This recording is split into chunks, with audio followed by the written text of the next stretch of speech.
आज दिनांक 19 नवंबर 2022 समय 7:35 प्रातःकालीन वेला। आपके सामने सूर्य अग्रसर होता हुआ और ये हमारे किसानों की फसल बहुत ही सुंदर समय दिखाई दे रही है। किसान पाइप डाले हुए अपने खेतों में सिंचाई करते हुए आज दिनांक को आपको ठीक 12 बजे गांव भरीथर तहसील कठूमर जिला अलवर से सत्संग के कुछ क्षण आपको जय गुरुदेव महाराज के सुनाए जाएंगे, जहाँ पे शाकाहारी रैली भी निकाली जाएगी। तो मेरा आप सभी भक्तों से निवेदन है कि आप जय गुरुदेव चैनल को यदि पहली बार देख रहे हो तो सब्सक्राइब करें, बेल दबाएं, शेयर करें, लाइक करें। जय गुरुदेव। आप देख रहे हैं जय गुरुदेव चैनल, गाँव मूड़िया भरीथर तहसील कठूमर जिला अलवर। आज दिनांक 19 नवंबर 2022 को सत्संग प्रारंभ होने जा रहा है, जिसमें हमारे परम सम्मानित श्री मुरारीलाल जी गुरु महाराज को लोक बेनती करते हुए जय गुरुदेव। मालिक के नाम को सभी जोर से बोलेंगे।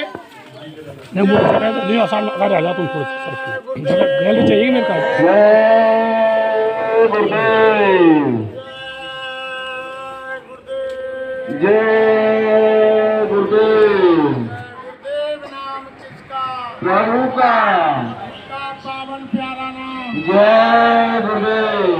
इसमें सुख शांति कौन लाएगा? जय गुरुदेव। आने वाली बीमारी और मुसीबतों से कौन बचाएगा? जय गुरुदेव। जन जन में प्यार मोहब्बत कौन लाएगा? जय गुरुदेव। दर्शन कौन कराएगा? जय गुरुदेव। जीते जी राम कृष्ण से कौन मिलाएगा? जय गुरुदेव। माँ बहनों की रक्षा कौन करेगा? जय गुरुदेव। कलयुग में सतयुग कौन लाएगा? जय गुरुदेव। ये नाम नहीं इंसान का, ये नाम है भगवान का।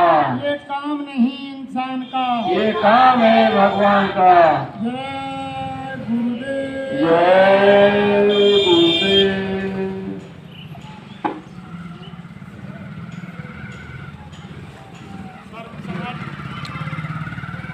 सर्वसमर्थ सर्वव्यापक मंच पर विराजमान गुरु महाराज के चरण कमलों में कोटि कोटि बार नमन। पूजनीय वंदनीय पिता तुल्य बुजुर्गों, दूर दराज से पधारे हुए धर्म प्रेमियों, गुरु भाई बहनों, सती सीता सावित्री की पावन भूमि पर पैदा होने वाली माता बहन देवियों, नौजवान साथियों, नन्हे मुन्ने बच्चे और बच्चियों, सभी को हमारा हाथ जोड़ के सादर जय गुरुदेव।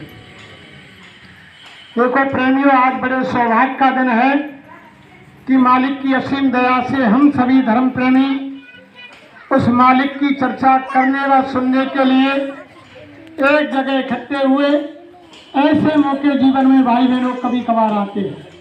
महापुरुषों ने कहा कि सुतदारा लक्ष्मी पापी के घर हुए, संत मिलन और हर कथा गोस्वामी दुर्लभ दो।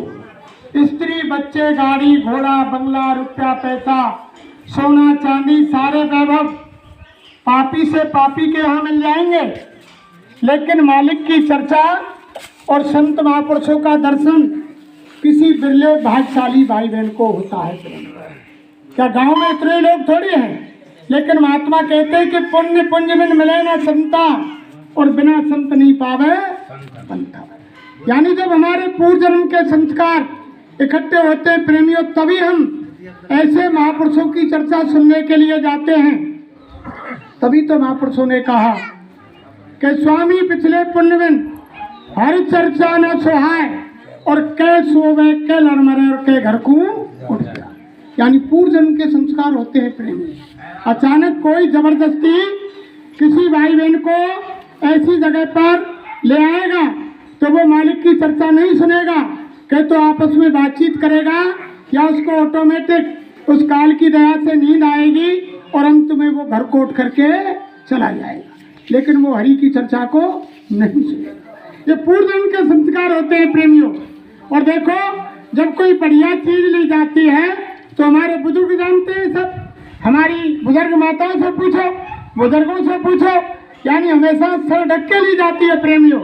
तो जिन भाई बहनों ने अपने सिर पर कपड़ा नहीं डाल रखा है, उनसे मेरी हाथ जोड़ के प्रार्थना है, विनती है, उनके चरणों में मेरी आपसे रिक्वेस्ट है कि वो सर को अपने को ढक लें।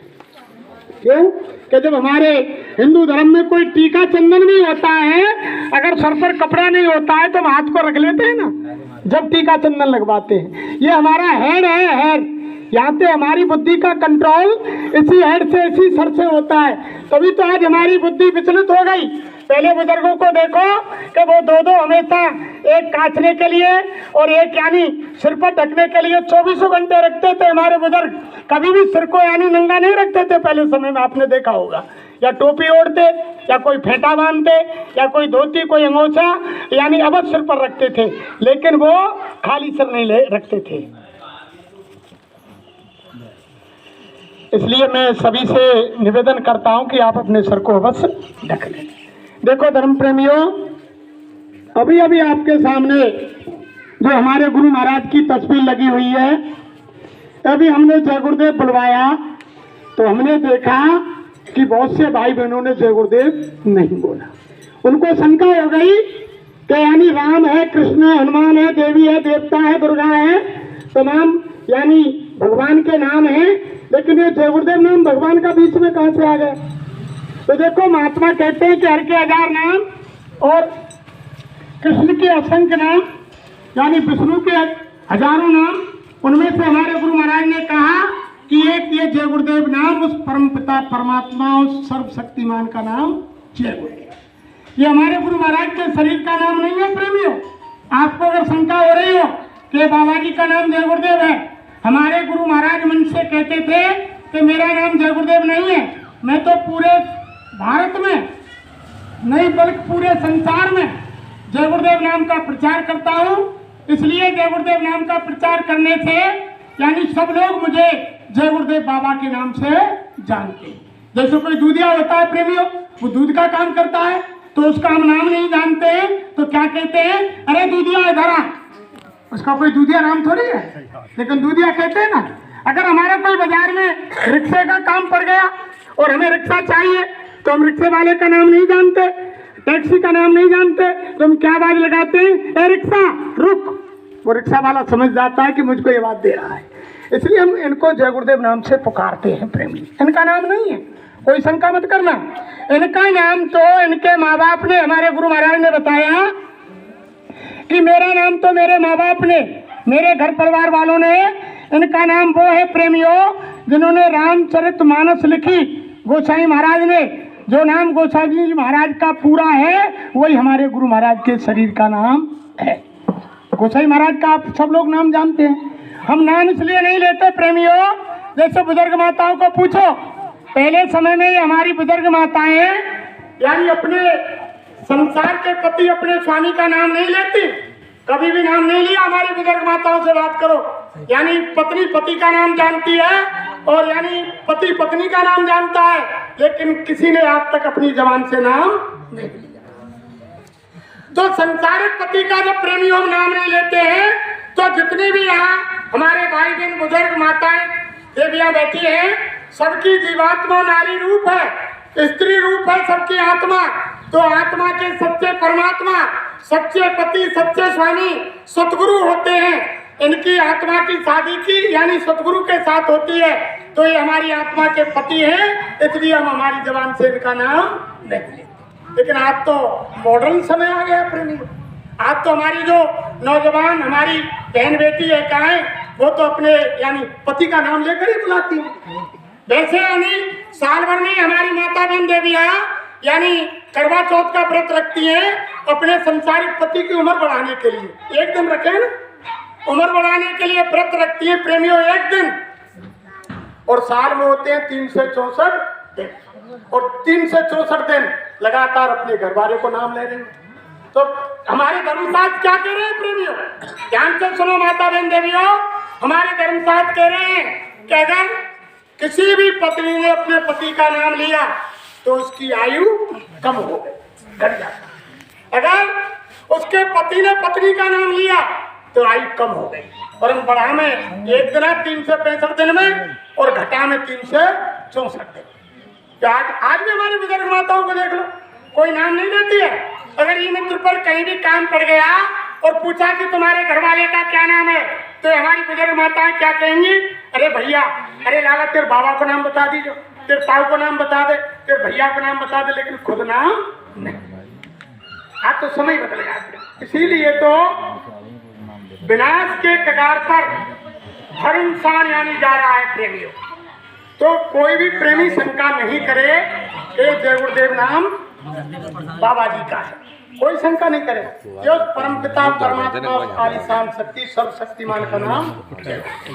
और फिर हमारे गुरु महाराज ने कहा, अगर स्वामी महाराज मन से बोले, अरे बच्चियों, अगर तुमको शंका है जय गुरुदेव नाम पर, तो तुम पहले जय गुरुदेव नाम की परीक्षा करो। गुरु महाराज ने कहा कि पहले तुम जय गुरुदेव नाम की परीक्षा करो कि कहीं भी तुम रात बरात जंगल में तुम्हें कोई गुंडे लुटेरे बदमाश घेर ले, कोई खूंखार जानवर घेर ले, किसी कुआं बावड़ी तालाब में डूबने लगे और तिनके का सहारा तुम्हारे पास नहीं हो, जिस देवी देवता भैरव ममिया ईसा मूसा राम कृष्ण हनुमान चंडी दुर्गा जिसकी तुम पूजा करते हो, जिसको रात दिन उसका ध्यान करते हो, उसको स्मरना। अगर तुम्हारी रक्षा हो जाए तो ठीक है, अगर तुम्हारी कोई देवी देवता रक्षा नहीं करे तो अंतर में 10 बार जय गुरुदेव नाम भगवान का बोलना। गुरु महाराज ने कहा 12 बार निकालने की जरूरत नहीं, अंतर में ही बोलना प्रेमियों कि जय गुरुदेव नाम सच्चा भगवान का है तो मेरी मदद कर। 10 बार बोलना। और उस जगह तुमको कोई बचाने वाला आ जाए, तुम्हारी मदद हो जाए, तब जय गुरुदेव नाम को भगवान का नाम मान लेना, तब मेरे पास आ जाना। आज तक ऐसे किसी ने नहीं कहा। कि तो गोसाई महाराज ने कहा, जो रामायण के अंदर लिखा है कि पर धन माटी गने, और यानी पर क्रिया मात समान, और इतने में यदि हर नाम ले तो गोस्वामी दास जवाब। गोसाई महाराज ने कहा कि इन 2 चीजों को अगर तुमने अपना लिया, अगर परमात्मा नहीं मिला तो मैं उसका यानी जमानती हूँ। गोसाई महाराज ने ठोकर की रामायण कहा। तो हमारे गुरु महाराज कह रहे हैं कि ये सच्चा नाम उस परमपिता परमात्मा का नाम है, मेरा नाम नहीं है। जहां तुम इसको अच्छे काम है, यानी दुकान में, दफ्तर में, खेती में, जिंदे में, मरे में, लिखाई में, पढ़ाई में, मुकदमा में, जहां भी अच्छे कार्य के सत्य काम के लिए जहां भी तुम स्मरण करोगे, जय गुरुदेव बोलोगे, तुम्हारी मदद होगी। लेकिन धर्म प्रेमियों एक बात ध्यान रखना कि गलत काम के लिए जय गुरुदेव नाम का उपयोग मत करना। अभी तुम सोच जाए कि कोई खटौती को आए और कहो कि जय गुरुदेव नाम बोलेंगे भाई मदद मिलेगी, और तुम कहो कि भैंसे खोलने चले गए, एटीएम में तोड़ने चले गए, घर में ओढ़ो देवे चले गए। तो गुरु महाराज ने कहा कि हनुमान बाबा पे 5 किलो लड्डू बोल के तुम चोरी करके ला सकते हो, देवी माँ के ऊपर 5 किलो का प्रसाद बोल करके चोरी करके ला सकते हो। अगर तुम जय गुरुदेव बोलकर गलत काम करने गए तो पकड़े जाओगे और मार पड़ेगी। ये कलयुग का जीता जागता सच्चा नाम जय गुरुदेव। और देखो प्रेमियों, हर युग में नाम बदलता है, आप ये भी शंका ना करें। सतयुग आपने देखा, जिस समय सतयुग के अंदर लास्ट अंतिम चरण में हरना कच्छप और हरनाक्ष हुए, उस समय यानी हरि नाम से जीवों का कल्याण हुआ। हरि नाम का प्रहलाद ने जाप किया और कई हजार वर्ष महात्माओं ने प्रचार किया, जब हरि नाम को जगाया। अरे अरे सुनो सुनो दुनिया वालों, ये हरि नाम उस परमपिता परमात्मा, उस सर्वशक्तिमान का नाम हरि है। तुम इनका जाप करो और जहाँ भी तुम इनका स्मरण करोगे और इनका ध्यान करोगे, तुम्हारा यानी आत्मा की मुक्ति होगी और तुम्हें हर यानी मुसीबत में तुम्हारी मदद। लेकिन उस समय भी प्रेमियों जिन्होंने खिल्लियां उड़ाई, मजाक उड़ाए, हरि नाम का विरोध किया, उनका विनाश हुआ, और जिन्होंने हरि नाम का साथ दिया उनका कल्याण हुआ। आज हमारे धर्मशास्त्र यानी हमारे साक्षी हैं, वो बता रहे। प्रहलाद ने उनका स्मरण किया, आज इतिहास के पन्नों में प्रहलाद का नाम अमर है। और हिरण्यकश्यप, हरणाक्ष और तमाम जितने राक्षस हुए, सबने विरोध किया, उनका सर्वनाश हो गया। तो देखो धर्म प्रेमियों, सतयुग की हरि नाम से अगर त्रेता, द्वापर और घोर कलयुग के अंदर जीव का कल्याण होता, तो फिर आकर के त्रेता में राम नाम को जगाने की जरूरत नहीं। जब ऋषि मुनि महात्माओं ने देखा कि सतयुग का हरि नाम अब इस यानी त्रेता के अंदर काम नहीं करेगा। उस समय राम नाम को जगाया और राम नाम को जगा करके पूरे संसार में कई वर्ष यानी प्रचार किया। अरे सुनो सुनो दुनिया वालों, ये राम नाम उस परमपिता परमात्मा का नाम है, उस सर्वशक्तिमान का नाम है। आप इसका साथ दो, इसका जाप करो, तुम्हारा कल्याण होगा, तुमको मुक्ति मिलेगी, हर मुसीबत में तुम्हारी रक्षा होगी। लेकिन उस समय भी जिन लोगों ने माना, राम को ऐसे नहीं मान लिया प्रेमी, जो आज हम तुम ढोलक मजीरा ताली पीट पीट के हरे राम हरे कृष्णा कर रहे हैं। अगर राम को लोग उस समय यानी त्रेता के अंदर भगवान राम समझ जाते तो 14 वर्ष का वनवास नहीं देते, और अगर वनवास भी हो जाता तो सारी अयोध्या के लोग अगर भगवान मान जाते तो पूरी अयोध्या जंगल को चली जाती। कौन गए? यानी केवल राम और उनकी धर्म पत्नी सीता और उनके भाई लक्ष्मण, और कोई उनके साथ नहीं गया। लेकिन जब सीताहरण भी हो गया, उस समय भी राजा जनक यानी उनका ससुर था, लेकिन अपनी बेटी का हरण होने पर भी वो यानी सेना लेकर के राम की सहायता के लिए नहीं गया। ये इतिहास बताता है, कोई राम की सहायता को नहीं गया। जंगल के ही कोल भील बंदर भालुओं को इकट्ठा करके उनमें रिद्धि सिद्धि भर के और राक्षसों का विनाश किया और धर्म की स्थापना की और यानी भक्तों की रक्षा की। जब दुनिया से चले गए, जब लोगों ने माना कि ये भगवान, ये ऐसे नहीं माना। फिर उसके बाद द्वापर आया प्रेमी, जब ऋषि मुनि महात्माओं ने देखा कि सत्युग का हरि नाम और त्रेता का राम नाम अब द्वापर में काम नहीं करेगा, तो उन्होंने द्वापर में योगेश्वर कृष्ण के नाम को जगाया और कई हजार वर्ष प्रचार किया। अरे सुनो सुनो दुनिया वालों, यानी ये कृष्ण नाम भगवान का है, तुम इनका जाप करो, इनका साथ दो। तो उस समय भी प्रेमियों, भगवान कृष्ण के समय में भी लोगों ने बहुत उनकी खिल्लियां उड़ाई, भगवान कृष्ण को इतने आरक्षण लगाए, यानी चोर बदमाश गुंडा लुटेरा भगवान कृष्ण को लोगों ने कहा ये बदमाश है, ये चोर है, यानी जाने कितने आरक्षण भगवान को लगाए। लेकिन जिन लोगों ने भगवान को भगवान माना, उनका इतिहास साक्षी। ऐसे नहीं माना, ऐसे ही हमारे गुरु महाराज ने इस कलयुग के अंदर जय गुरुदेव नाम को जगाया, इसमें पावर भरा है। ये कलयुग का जीता जागता नाम जय गुरुदेव है, जहाँ तुम याद करेंगे आपको मदद मिलेगी। प्रेमियों, ये संसार मृत लोक है, या हमेशा मरे की पूजा होती है, या जिंदे की पूजा कोई नहीं करता। बताओ ना, जिंदे को किसी ने माना हो या मरे की पूजा होती है? भगवान राम को 3 बार मरना पड़ा प्रेमियों, भगवान राम को 3 बार मरना पड़ा। जब लक्ष्मण को शक्ति लग गई, उस समय सारी सेना में धीरज के बाण टूट गए और भगवान रोने लगे। अरे के भैया लक्ष्मण, मैं यानी अपनी जंगा पर लिटा करके कि मैं मां सुमित्रा को क्या जवाब दूंगा? अगर तुमने यानी तुम्हारी मूर्छित अवस्था नहीं खोली और तुम मुझसे यानी बोले नहीं, आंखें नहीं खोली, तो मैं भी सुबह चिता बना करके तुम्हारे साथ जल जाऊं। तो बंदर भालू कोल भीलन ने सोची कि ये कोई भगवान ना है भैया, राक्षसन ने या की तो मूर्छा लाई दी लक्ष्मण को और ये सुबह खत्म हो जाएगा। और कोल भील बंदर भालू ने सारे राक्षस बीन बीन के खा जाए, बक्की पड़ गई सेना। यानी जो लोग कच्चे थे, जिनको विश्वास नहीं था भगवान पर, वो यानी भग गए, कंदरा में छुप गए। जब यानी हनुमान भक्त ने बीड़ा उठाया और संजीवनी ला करके और यानी लक्ष्मण के प्राण बचाए, तब जयकारे बोले तो बोलो रामचंद्र भगवान की जय, लक्ष्मण जी महाराज की जय, हनुमान जी महाराज की जय। तब बंदर भालू ने देखी, अरे कि भगवान ही है भैया, भैया जिंदो कर लियो। फिर लौट के आई, फिर दोबारा तो देखो यानी नाग पांच में बांध लिया, राम लक्ष्मण को नाग पांच में बांध लिया।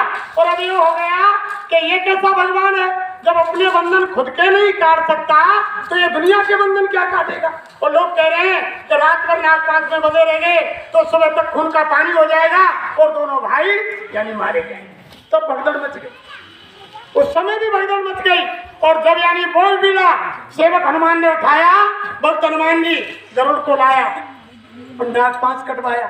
तब जयकारे बोले, फिर सेना निकल के आई। लेकिन जो सच्चे प्रेमी थे कि ये भगवान है, ये लीला कर रहे हैं, ये खेल खेल रहे हैं, यानी तो उनको विश्वास था, वो कहीं नहीं जाने वाले थे। तीसरी बार तो देखो प्रेमियों, पाताल का ऐरावत राम और लक्ष्मण को चोरी करके ले गया। तब तो धीरज के बाण और टूट गए कि ये कोई भगवान ना है, भगवान चोरी जाए। जब ऐरावत चोर के ले और देवी पे भीड़ चढ़ा रहा हो तो कोई भगवान ना है। जब खुद की रक्षा ना कर पा रहे तो यानी दुनिया की रक्षा क्या करेंगे? लेकिन वो खेल खेल रहे थे। वहां से भी हनुमान जी निकाल करके लाए। इतिहास है। भगवान कृष्ण काली दह में चले गए और काली दह में कूदते ही लंबे इतिहास है। अगर एक ही बापे में यानी सत्संग को चलाऊं तो एक ही विषय पर पूरा समय निकल जाएगा प्रेम, इसलिए मैं आपके बीच में जल्दी जल्दी कह रहा हूं, क्योंकि एक ही विषय में निकल जाएगा।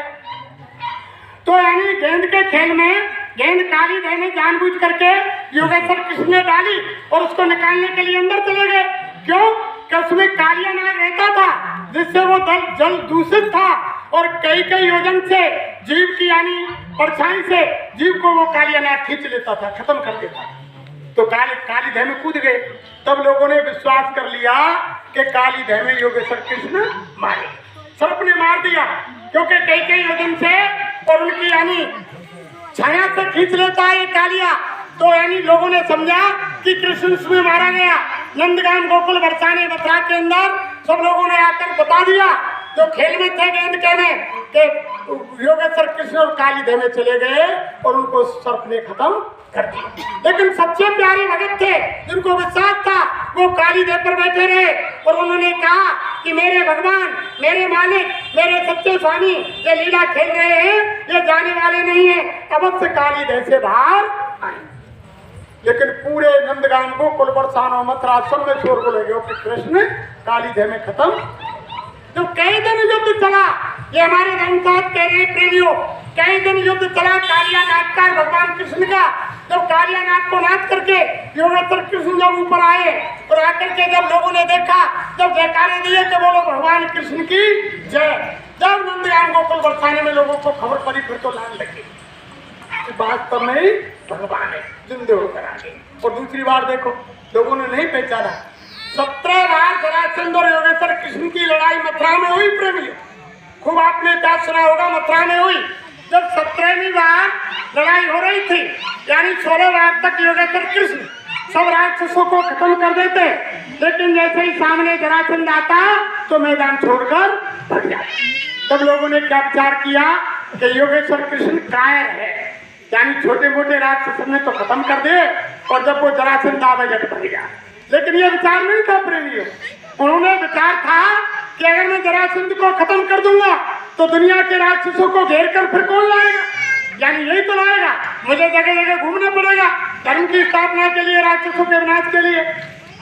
अब ये जरासंध जाए, सहज में सबन सकेल लावे, फिर खत्म कर दूं, फिर लावे। तो 17वीं बार प्रेमियों क्या हुआ, जब जरासंध मथुरा पर चढ़ाई कर रहे थे, उस समय नंदगाम गोकुल बरसाने के वृंदावन के सब लोग इकट्ठे होके और भगवान से बोले के देख देख भैया कृष्ण, हम तो ते हाथी आगे तो पे सिवाय मार काट लड़ाई के कोई दूसरों काम ना, ऐसो कर भैया तू खुद मरे और हमने मरवावे, या तो तू मथुरा छोड़ जाए तो भैया बढ़िया रहे, जाते हम सुखी रहे और आराम से भैया चैन चाहते रहे।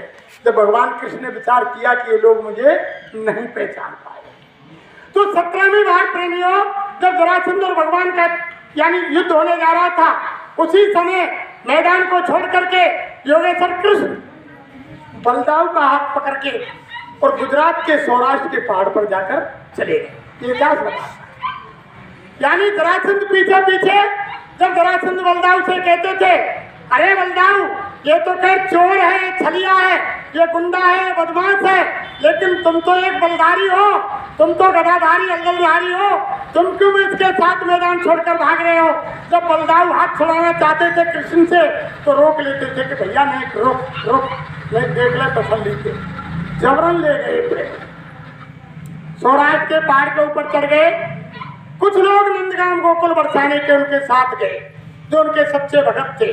पहाड़ के ऊपर बलदाऊ कृष्ण और कुछ लोग चढ़ गए, कुछ लोग नीचे रह गए जो ऊपर नहीं चढ़ पाए। प्रेमी जरासंध ने चारों तरफ से सौराष्ट्र के पहाड़ को घेर लिया। गर्मी का महीना था, आग लगा दी, पहाड़ धू धू करके जलने लगा और अपनी योग माया से योगेश्वर कृष्ण और बलदाऊ निकल करके अपने साथियों से पानी में द्वारका बसा दी, पानी में द्वारका बसा दी और वहां रहने लगी। और जब यानी लोगों ने समझ ली कि भगवान कृष्ण और यानी बलदाऊ दोनों खत्म, पहाड़ में जल गए और उन्होंने द्वारका बसा दी। और जरासंध जो कुछ लोग नीचे खड़े थे उनके पास आए, जैसे आप बैठे, अरे भैया बताओ कैसा है तुम्हें छलिया के संग, तो बिन ने डर के मारे कहा गई कि भैया हम तो तमाशा देख भी आए, हम यहाँ के संग ना है कृष्ण, अगर इसके संग हो तो बे जहाँ पहुंचाए बलदाऊ कृष्ण वहीं तुम्हें पहुंचा दूं, और अगर तुम तमाशा देख रहे हैं तो लौट जाओ वापस। तो बोले कि भैया हम तो तमाशा देख रहे हैं। तो सब लोग वापस आ गए और उन्होंने पूरे ब्रज में यानी सूचना कर दी कि योगेश्वर कृष्ण और बलदाऊ सौराष्ट्र के पहाड़ में जल के खत्म। पूरे सब लोग नंदगाम गोकुल बरसाना मथुरा वृंदावन के लोग रोज जीत कर बैठ गए, भगवान कृष्ण की तेरहवीं मना दी और लोगों ने ये कर लिया कि योगेश्वर कृष्ण मारे। कई साल बाद प्रेमियों जब लोगों को मालूम पड़ी कि भगवान कृष्ण और बलदाऊ जीवित द्वारका में रह रहे हैं, ये तो खेल खेले जाते हैं प्रेमियों।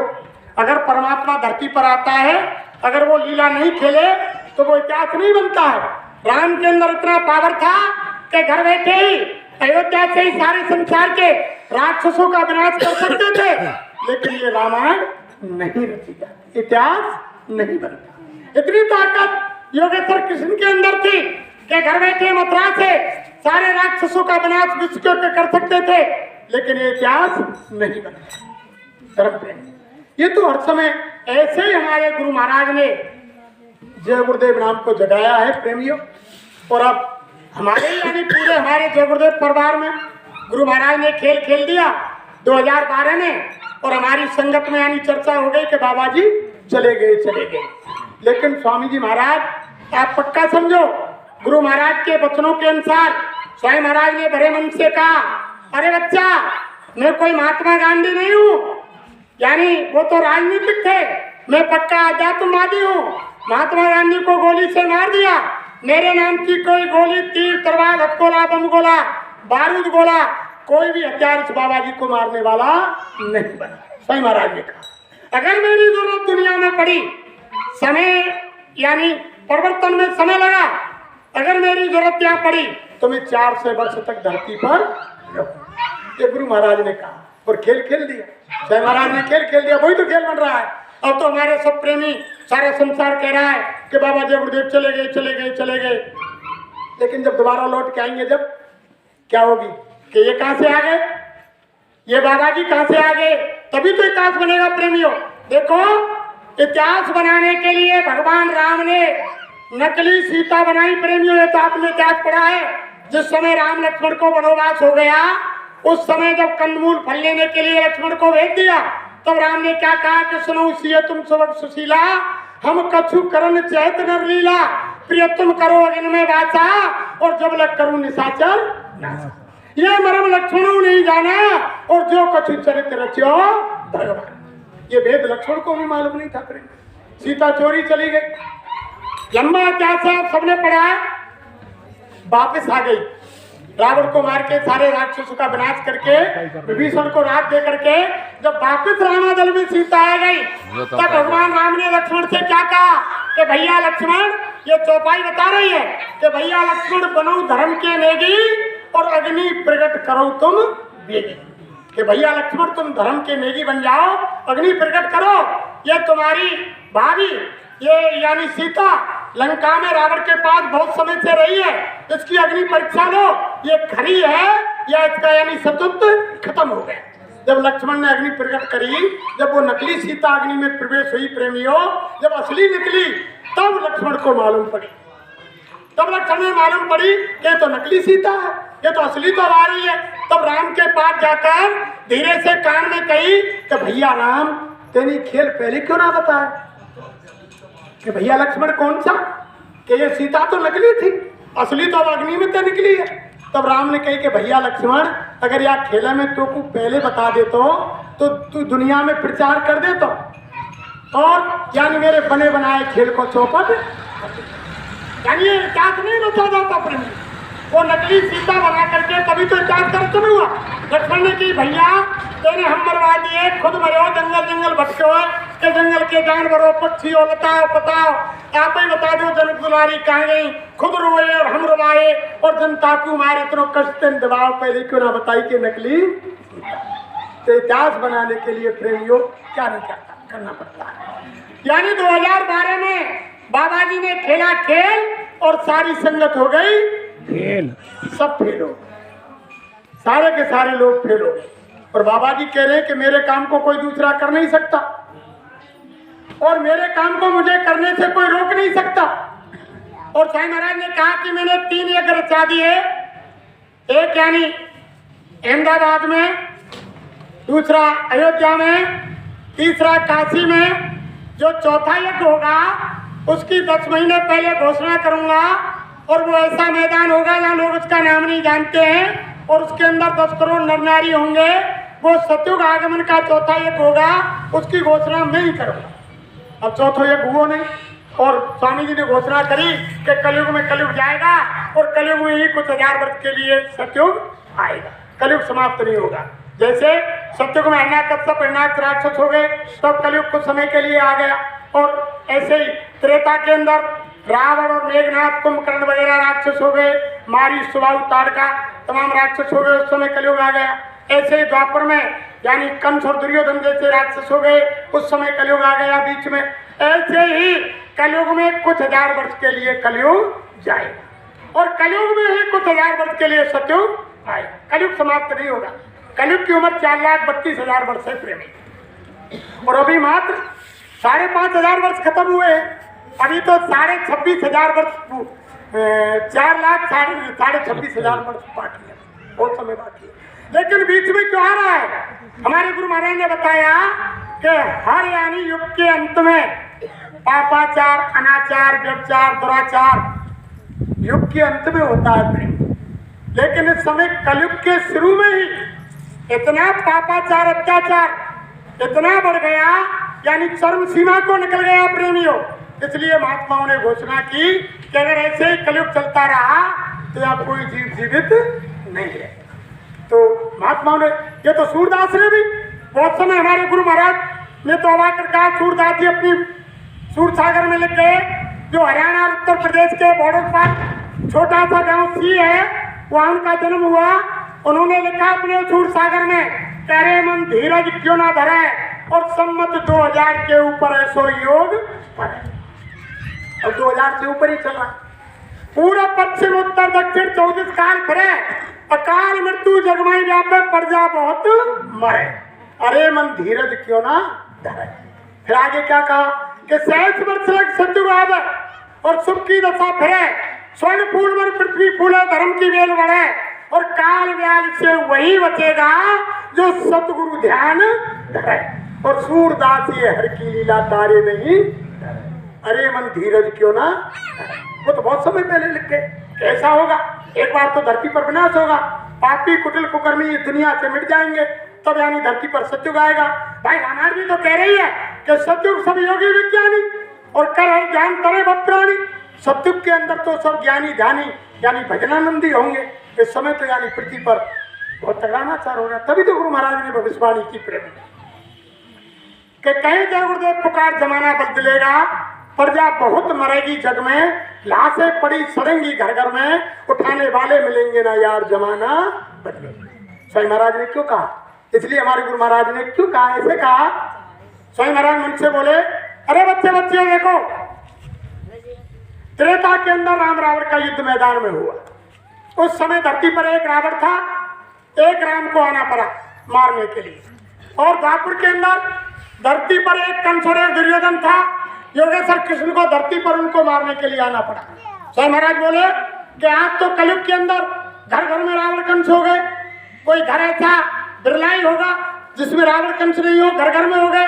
तो गुरु महाराज ने कहा कि अब का जो महाभारत होगा, इतने राम इतने कृष्ण कहाँ से आएंगे मारने के लिए घर घर में। तो स्वामी महाराज ने कहा कि जो अब का महाभारत होगा वो किसी मैदान में नहीं होगा, जो राम रावण का युद्ध होगा वो किसी मैदान में नहीं होगा, वो क्या होगा? आंगन आंगन में और घर घर में होगा। लाशें पड़ी सड़ेंगी घर घर में, उठाने वाले मिलेंगे ना यार जमाना। अभी आपने देखा एक छोटे सा कोरोना है, कोरोना तो आपने देखा कि हमारा ही मकान है, हमारा यानी रास्ता है, हमारी छत है, यानी इतने पाबंद हो गए। किसी गांव के अंदर कोरोना के मरीज निकल आए तो रस्सियां बंध गई, तुम रास्ते में नहीं घूम सकते, तुम तुम्हारी खुली छत पर नहीं घूम सकते, तुम गांव में नहीं घूम सकते, इतने पाबंद हो गए। तुम्हारा ही पैसा बैंक से नहीं ला सकते, तुम बाजार में नहीं जा सकते। तो गुरु महाराज क्या कह रहे हैं? अरे प्रेमियों, एक छोटे से कोरोना ने वो हालत कर दी हिंदुस्तान नहीं सारे विश्व की कि यानी माँ बाप बेटा बेटी का प्यार मोहब्बत खत्म।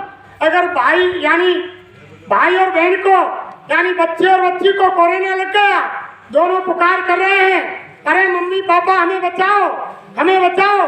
मम्मी पापा कह रहे हैं, अरे बेटा अरे बेटी दूर रहो, तुम तो मरी रही हो, लेकिन हमारे घर में बीमारी क्यों ला रही हो, दूर रहो, डॉक्टर आएगा तुम्हें वो इलाज करेगा। अगर मम्मी पापा को बीमारी हो गई तो मम्मी पापा गुहार लगा रहे हैं, अरे बेटा बहू बचाओ हमें बचाओ। कि ठहरो मम्मी पापा दूर रहो, तुम तो दुनिया से जा ही रहो, हमें क्यों मारना चाहते हो, क्यों परिवार में बीमारी ला रहे हो, दूर रहो। सारा प्यार मोहब्बत खत्म। और क्या हालत हो गई, जो कोई अगर अचानक किसी अस्पताल में भर्ती हो गया तो किसी ने छुआ तक नहीं प्रेमियों। जब डेड बॉडी हो गई, कोरोना से राम नाम शब्द हो गई, पॉलीथिन में बांध करके और वो यानी प्रशासन ही लेकर आया, तो किसी ने डेड बॉडी को ही नहीं देखा कि हमारे परिवार का सदस्य है या कोई और है। जैसे कहना दे कि अंतिम समय में मोह तो देख लो, पर मोह देख बेगी तो काचले काऊ ने छुआ तक। इसलिए बाबा जी गुरुदेव कह रहे हैं कि अभी तो एक कोरोना आया है, अगर आपने मांस मछली अंडे शराब का सेवन नहीं छोड़ा और यानी खाद्य भोजन नहीं छोड़ा, तो आप शाकाहारी नहीं हुए, तो क्या होगा, धरती पर ऐसा विनाश होगा, कैसा विनाश होगा कि हजारों बीमारियों आंधी बीमारियों की एक साथ आएगी, और जब सबकी दाढ़ी में आग लगेगी तो कौन किसकी आग बुझाएगा। जब सबकी दाढ़ी में आग लगेगी, जब प्यार मोहब्बत कहाँ चला जाएगा, जब पूरे परिवार में बीमारी फैल जाएगी, कौन किसको बचाएगा, कौन किसका इलाज करेगा प्रेमियों, कोई इलाज नहीं कर पाएगा। इसलिए हमारे बाबा जय गुरुदेव जी महाराज कह रहे हैं कि बाबा जी का कहना है और शाकाहारी, बाबा जी तो बचा रहे हैं और शाकाहारी बना रहे हैं, और शाकाहारी हो जाओगे तो बीमारी से ये हमारे गुरु महाराज। देखो प्रेमियों, ना हम आपको कोई सत्संग सुनाने आए, ना हम आपको कोई उपदेश देने आए, ना हम आपको कोई ज्ञान देने आए, हम तो हमारे गुरु महाराज का संदेश, हम इनके बंदे, इन्होंने हमको आदेश दिया और कहा बच्चा मेरा संदेश गांव की भोली वाली जनता में जाकर सुना। हम इनके नाई हैं, हम इनके